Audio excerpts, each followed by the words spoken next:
नमस्कार मित्रांनो, ऑनलाईन अकॅडमीमध्ये सर्वांचं स्वागत आहे. तर मित्रांनो, आज आपण घेणार आहोत 44वा टेट सराव पेपर, जो की शिक्षक अभियोग्यता व बुद्धिमत्ता चाचणी या परीक्षेसाठी खूपच महत्त्वाचा आहे. यामध्ये आपण संभाव्य प्रश्नाचा समावेश केलेला आहोत. हा व्हिडिओ तुम्हाला शेवटपर्यंत पाहायचा आहे, म्हणजेच या व्हिडिओचा तुम्हाला परीक्षेमध्ये नक्कीच फायदा होईल. सराव पेपर चालू करण्याअगोदर जर या चॅनलवरती कोणी नवीन असेल तर या चॅनल अगोदर सबस्क्राईब करायचं आहे व बेल आयकॉनवरती क्लिक करायचं आहे, म्हणजेच नवीन व्हिडिओचे नोटिफिकेशन्स तुम्हाला मिळत जातील. तर आजचा हा सराव पेपर आपण चालू करू पहिल्या प्रश्नापासून. पहिला प्रश्न असा आहे, भाषा म्हणजे व्यवहारात प्रवृत्त करणारे सार्थ व अन्वयी ध्वनीचा समूह होय, अशी भाषेची व्याख्या कोणी केली? तर इथं दिलेली एक भाषेची व्याख्या आहे की भाषा म्हणजे व्यवहारात प्रवृत्त करणारे सार्थ व अन्वयी ध्वनीचा समूह होय, अशी भाषेची व्याख्या कोणी केली? तर यासाठी उत्तर येणारे पर्याय क्रमांक 1 उत्तर योग्य राहील. कृ.पा. कुलकर्णी अशी भाषेची व्याख्या केली आहे. पुढचा प्रश्न पाहू. भाषा शिक्षणाचा खालीलपैकी प्रधान हेतू काय आहे? भाषा शिक्षणाचा खालीलपैकी प्रधान हेतू काय आहे? तर यासाठी योग्य उत्तर असणार आहे पर्याय क्रमांक 2 उत्तर योग्य राहील यासाठी. तर याचा प्रधान हेतू आहे भाषा शिक्षणाचा की विचारशक्तीची वाढ होण्यास सहाय्य करणे, हा आहे त्याचा प्रधान हेतू. पुढचा प्रश्न. भाषा अध्यापनाची उद्दिष्टे कोणती आहेत? भाषा अध्यापनाची उद्दिष्टे विचारले तर ती कोणती आहेत? तर यासाठी उत्तर इथं पर्याय क्रमांक 4 योग्य राहील. वरीलपैकी सर्वच. म्हणजे कोणकोणते उद्दिष्टे आहेत भाषा अध्यापनाची?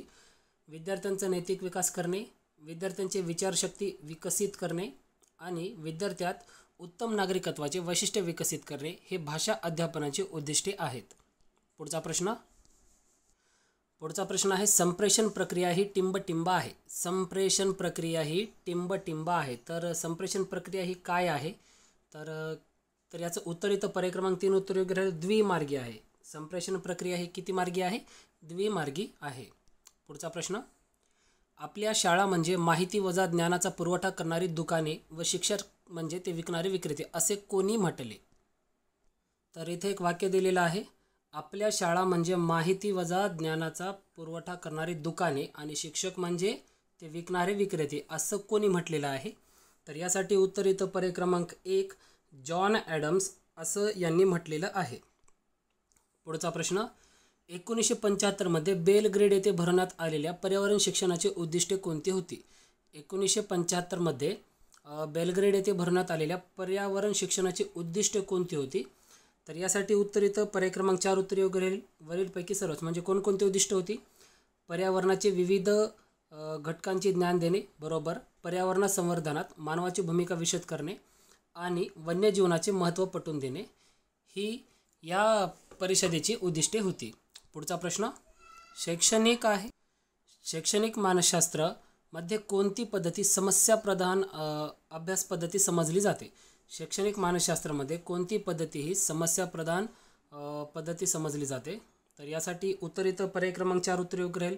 व्यक्ती अभ्यास पद्धती ही समस्याप्रधान अभ्यास पद्धती समजली जाते. पुढचा प्रश्न आहे, मानवाच्या मेंदूमध्ये भाषा कौशल्य कोरलेली असतात, असे प्रतिपादन कोणी केले आहे? मानवाच्या मेंदूमध्ये भाषा कौशल्य कोरलेली असतात, असे प्रतिपादन कोणी केलेले आहे? तर यासाठी उत्तर इथं पर्याय क्रमांक 3 आहे नोम चॉम्स्की. नोम चॉम्स्की यांनी असं म्हटलेलं आहे की मानवाच्या मेंदूमध्ये भाषा कौशल्य कोरलेली असतात. पुढचा प्रश्न पाहू. Successful people are genuinely very efficient in their task. इथं फिल इन द ब्लँक आहे. तर यासाठी काय उत्तर येऊ शकतं? पर्याय क्रमांक 2 उत्तर योग्य राहील. यासाठी काय तर उत्तर, यासाठी उत्तर इथं पर्याय क्रमांक 2 उत्तर योग्य राहील. अकम्प्लिशिंग. ओके, बघा, successful people are genuinely very efficient in accomplishing their task. पुढचा प्रश्न पाहू. Choose the proper preposition. Preposition इथं वापरायचे आपल्याला. प्रिपोजिशन कोणते इथे वाक्यामध्ये पाहू आता. Parents are often blind the faults of their children. तर यासाठी प्रिपोजिशन येतं. पर्याय क्रमांक 4 उत्तर योग्य राहील. 4 आहे to. Parents are often blind to the faults of their children. पुढचा प्रश्न पाहू. Choose the correct passive voice of the given sentence. Choose the correct passive voice of the given sentence. वाक्य इथं दिलेलं आहे, what did she eat. What did she eat हे active व्हॉइसमध्ये आहे. तर याचं पॅसिव्ह काय येतं? आता हे वाक्य आहे सिम्पल पास्टमध्ये, तर याचं पॅसिव्ह करायचं आपल्याला. तर याचं पॅसिव्हचं उत्तर इथं पर्याय क्रमांक 2 उत्तर योग्य राहील. व्हॉट वॉज इटन बाय हर. पुढचा प्रश्न. Choose the correct one word for the given. A man of odd habits. तर याच्यासाठी आपल्याला वन वर्ड सबस्टिट्यूशन करायचे. A man of odd habits, तर याचं काय येतं वन वर्ड. उत्तर येतं पर्याय क्रमांक 3 एसेंट्रिक. एसेंट्रिक म्हणजेच काय, a man of odd habits. पुढचा प्रश्न, out of 4 options choose the correct indirect narration of the given sentence. तर इथं वाक्य दिलेलं आहे प्रिया सेड एक्सलंट. तर याचं आपल्याला करायचं आहे इनडायरेक्ट नरेशन म्हणजेच इनडायरेक्ट स्पीचमध्ये. वाक्य दिलेलं आहे डायरेक्ट स्पीचमध्ये. तर याचं उत्तर येतं पर्याय क्रमांक 1 उत्तर योग्य राहील. Priya exclaim that it was excellent, हे उत्तर योग्य राहील इनडायरेक्ट स्पीचमध्ये. पुढचा प्रश्न, fill in the blank with article. आता इथं आर्टिकलचा योग्य वापर करायचा आहे आपल्याला. He set example before others, तर याचं उत्तर काय येतं पर्याय क्रमांक 4 उत्तर योग्य राहील. He set an example before others. इथं ॲन येणार आहे पहिल्या याला आणि दुसऱ्या याला नो येणार आहे. नो आर्टिकल म्हणजे काय, आर्टिकलची गरज नाही तिथं. He set an example before others. पुढचा प्रश्न, choose the similar word for the given word. तर इथं आपल्याला सिमिलर वर्ड द्यायचे वर्नल या शब्दाला, वर्नल. तर याचा सिनॉनिम सांगायचा आपल्याला. याचं उत्तर इथं पर्याय क्रमांक 2 उत्तर योग्य राहील. स्प्रिंग लाईक म्हणजेच काय, स्प्रिंग लाईक. पुढचा प्रश्न, gel pen is one of the best pens. Choose the correct option. Gel pen is one of the best pens. Choose the correct option. आता इथं खालची जर तुम्ही पर्याय वाचला तर तुम्हाला एवढं कळून जाईल की हा क्वेश्चन आहे डिग्री ऑफ कम्पॅरिझनवरती. तर जर तुमचा जर हा चॅप्टर क्लिअर असेल तर तुम्हाला याचं उत्तर यायला पाहिजे. तर उत्तर येतं पर्याय क्रमांक 1 उत्तर योग्य राहील. Very few pens are as good as gel pen, हे उत्तर योग्य राहील. पुढचा प्रश्न, find the correct opposite meaning word for the following word. तर इथे एक शब्द दिला आहे, याचा आपल्याला ऑपोजिट वर्ड काढायचं आहे. विरुद्धार्थी शब्द आहे इथं दिलेला कॉन्व्हेक्स. तर याचा आपल्याला विरुद्धार्थी शब्द येतं पर्याय क्रमांक 2 उत्तर योग्य राहील यासाठी. कॉनकेव, काय येतं कॉनकेव, हा त्याचा विरुद्धार्थी शब्द. पुढचा प्रश्न आहे दिलेला. तर पुढचा प्रश्न आहे, what is the noun form of strong. Strong या शब्दाचा आपल्याला नाउन फॉर्म सांगायचं आहे, नाम सांगायचं याचं. तर याचं उत्तर इथं पर्याय क्रमांक 3 उत्तर योग्य राहील. स्ट्रेंथ. तर याचं नाउन फॉर्म काय होतं स्ट्रॉंगचं, स्ट्रेंथ येतं. पुढचा प्रश्न, one word substitution for the given expression. One who deserts one's religion. तर याचं वन वर्ड काय त्या वाक्यासाठी. तर याचं उत्तर इथं बघा पर्याय क्रमांक 4 उत्तर योग्य राहील याचं. ॲपोस्टेट. ॲपोस्टेट. पुढचा प्रश्न, identify the figure of speech in the following line. तर इथं फिगर ऑफ स्पीच अलंकार ओळखायचा आहे. लाईनमध्ये आलेला लाईन आहे peace is a mother. Peace is a mother. तर इथं अलंकार कोणता येतं, मेटाफर येतं. कोणता येतं, मेटाफर हा अलंकार येतं. पुढचा प्रश्न पाहू, आंतरराष्ट्रीय बालकामगार विरोधी दिवस कधी साजरा केला जातो. आंतरराष्ट्रीय बालकामगार विरोधी दिवस केव्हा साजरा केला जातो. तर याचं उत्तर येतं पर्याय क्रमांक 2 12 जून रोजी आंतरराष्ट्रीय बालकामगार विरोधी दिन साजरा केला जातो. पुढचा प्रश्न पाहू.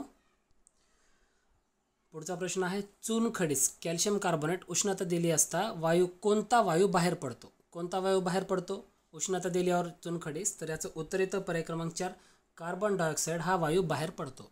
पुढचा प्रश्न, चुंबकाची चुंबकीय शक्ती सर्वात जास्त कोठे असते. चुंबकाची चुंबकीय शक्ती ही सर्वात जास्त कोठे असते. तर यासाठी उत्तर येतं पर्याय क्रमांक 4 दक्षिण ध्रुव आणि उत्तर ध्रुवाला चुंबकाची चुंबकीय शक्ती सर्वात जास्त असते. पुढचा प्रश्न, खालीलपैकी चुकीचा पर्याय निवडा. चुकीचा पर्याय आपल्याला सांगायचा आहे. तर यासाठी व्यक्ती आणि त्यांची स्थापना, त्यांनी जे काय स्थापन केले ते दिलेलं आहे. तर याचं उत्तर येतं चुकीचा पर्याय आहे पर्याय क्रमांक 3 गोपाळ कृष्ण गोखलेचे चतुर्सूत्री कार्यक्रम. हा चुकीचा पर्याय आहे. तर चतुर्सूत्री कोणाची होती, टिळकांची होती. पुढचा प्रश्न आहे दिलेला. तर आता पुढचा प्रश्न पाहू आपण, सतीबंदीचा कायदा कोणत्या काळात झाला. सतीबंदीचा कायदा हा कोणाच्या काळामध्ये झाला. तर यासाठी उत्तर येतं पर्याय क्रमांक 3 लॉर्ड बेंटिंगच्या काळामध्ये सतीबंदीचा कायदा करण्यात आला होता. तर तो त्यांच्या काळामध्ये झालेला आहे. पुढचा प्रश्न आहे, इंडियन सिव्हिल सर्व्हिसेस ICS ही स्पर्धा परीक्षा उत्तीर्ण होऊन भारतीय संधी सेवेमध्ये रुजू होणारी पहिली भारतीय व्यक्ती कोण. ICS परीक्षा पास होऊन आणि भारतीय सेवेमध्ये रुजू होणारी पहिली भारतीय व्यक्ती कोण आहे. तर यासाठी योग्य उत्तर असणार आहे पर्याय क्रमांक 4 उत्तर योग्य राहील. सत्येंद्रनाथ टागोर या व्यक्ती होत्या. पुढचा प्रश्न दिलेला आहे, राजस्थानच्या वाळवंटातील वाळवंटीकरण रोखण्यासाठी कोणती वनस्पती उपयुक्त आहे. राजस्थानच्या वाळवंटातील वाळवंटीकरण रोखण्यासाठी कोणती वनस्पती ही उपयुक्त आहे. तर याचं उत्तर येतं पर्याय क्रमांक 2 उत्तर योग्य राहील. जोजोबा ही वनस्पती उपयुक्त आहे. पुढचा प्रश्न पाहू. पुढचा प्रश्न आहे, माझ्याकडील रक्कम दररोज दुप्पट होते. एका महिन्याच्या 20 तारखेला माझ्याकडे 10,000 रुपये होते, तर त्याच महिन्याच्या 15 तारखेला माझ्याकडे किती रक्कम होती?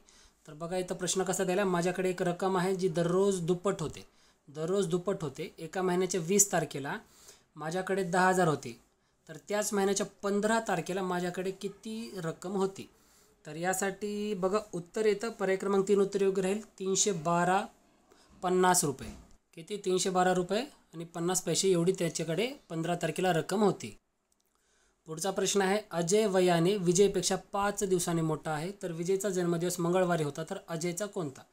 अजय हा विजयपेक्षा वयाने किती 5 दिवसांनी मोठा आहे, तर विजयचा जन्म समजा मंगळवारी होता, तर अजयचा कोणत्या दिवशी असेल? तर यासाठी उत्तर येतं, पर्याय क्रमांक 2 उत्तर योग्य राहील, गुरुवारी होता. पुढचा प्रश्न आहे, उन्हात 10 बनियान वाळत घातले, ते वाळण्यासाठी अर्धा तास वेळ लागतो, तर 20 बनियान्स वाळण्यासाठी किती वेळ लागेल?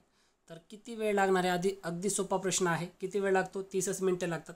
पुढचा प्रश्न, मराठी व्याकरणामध्ये लिंगानुसार बदलणारे सर्वनामे किती आहेत? मराठी व्याकरणामध्ये लिंगानुसार बदलणारे सर्वनामे किती आहेत? तर किती आहेत लिंगानुसार बदलणारे? उत्तर इथं पर्याय क्रमांक 3 सर्वनामे आहेत. पुढचा प्रश्न, उद्गार कोणत्या गोष्टीचा निर्देश करत असतो? उद्गार हा कोणत्या गोष्टीचा निर्देश करत असतो? तर याचं उत्तर इथं पर्याय क्रमांक 2 भावनेचा निर्देश करत असतो. पुढचा प्रश्न, विडंबन या संस्कृत शब्दाचा अर्थ काय आहे? विडंबन. मित्रांनो या प्रश्नाकडे थोडं ध्यान द्या, कारण की बऱ्याच जणांचा हा प्रश्न चुकलेला आहे. याचा मी ऑडियन्स पोल घेतला होता, तर याचं उत्तर इथं पर्याय क्रमांक 3 अनुकरण. याचा अर्थ काय होतो? अनुकरण होतो. पुढचा प्रश्न पाहू, नशिबावर किंवा देवावर भरोसा ठेवणारा म्हणजे कोण? नशिबावर किंवा देवावर भरोसा ठेवणारा म्हणजे कोण? तर यासाठी उत्तर इथं पर्याय क्रमांक 2 दैववादी. पुढचा प्रश्न आहे, नमस्कार या शब्दाची योग्य संधिफोड काय होईल? नमस्कार या शब्दाची योग्य संधिफोड काय होईल? तर यासाठी उत्तर इथं बघा पर्याय क्रमांक 3 नम विसर्गकार. पुढचा प्रश्न, खेळ या नामाचे सामान्य रूप काय होईल? खेळ या नामाचे सामान्य रूप विचारले, तर सामान्य रूप काय होईल याचं? तर यासाठी उत्तर इथं पर्याय क्रमांक 1 खेळा हे त्याचं सामान्य रूप होईल. पुढचा प्रश्न आहे, ही वस्तू मी इंग्लंडहून आणली, या वाक्यातील अधोरेखित शब्दाची विभक्ती ओळखा. तर इथं अधोरेखित शब्द आहे इंग्लंडहून, तर यासाठी उत्तर इथं विभक्तीसाठी पर्याय क्रमांक 2 पंचमी एकवचन.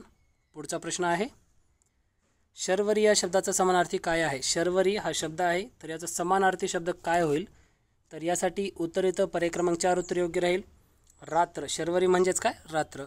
पुढचा प्रश्न, खालीलपैकी कोणता शब्द धातुसाधित शब्द नाही विचारले? तर धातुसाधित नसलेला शब्द सांगायचा आपल्याला. उत्तर इथं पर्याय क्रमांक 2 हस हा धातुसाधित शब्द नाही. पुढचा प्रश्न, तर मित्रांनो आता उत्तर देण्याची वेळ तुमच्यावरती आलेली आहे. प्रश्न आहे 40वा तुमच्यासाठी, NC सक्सेना समिती कशा संबंधित स्थापित करण्यात आली होती? NC सक्सेना समिती ही खालीलपैकी कशा बाबतीत स्थापन करण्यात आली होती? तर यासाठी इथं तुम्हाला 4 पर्याय दिलेले आहेत, प्रत्यक्ष कर संरचना, बँकांचे खाजगीकरण, दारिद्र्याच्या मोजमापणी निकषीबाबत किंवा GST बाबत. तर या 4 पर्यायापैकी जो पर्याय बरोबर असेल तो तुम्ही मला कमेंटमध्ये सांगायचा आहे. तर मित्रांनो हा जर व्हिडिओ तुम्हाला आवडला असेल तर व्हिडिओला लाईक करा, कमेंट करा, शेअर करा, चॅनल सबस्क्राईब करा. लवकरच भेटू पुढील सर्व पेपरसोबत. धन्यवाद.